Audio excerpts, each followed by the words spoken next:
Blackberry Lime Twist Lollies. They're tangy, they're fruity and creamy. Okay, super easy to make. Get your blackberries and get your lime juice. Roll your lime on the table first to get the most juice out of it if you want.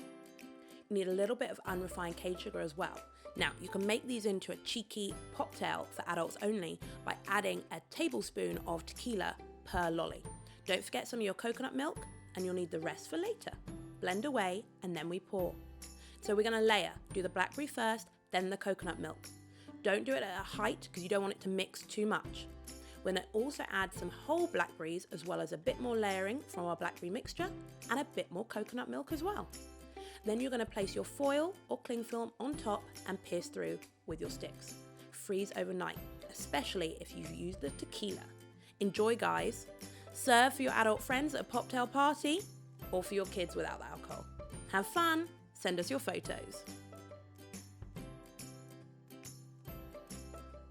Guys, did you enjoy that? If so, check out our other recipe videos and make sure to subscribe and follow. See you soon.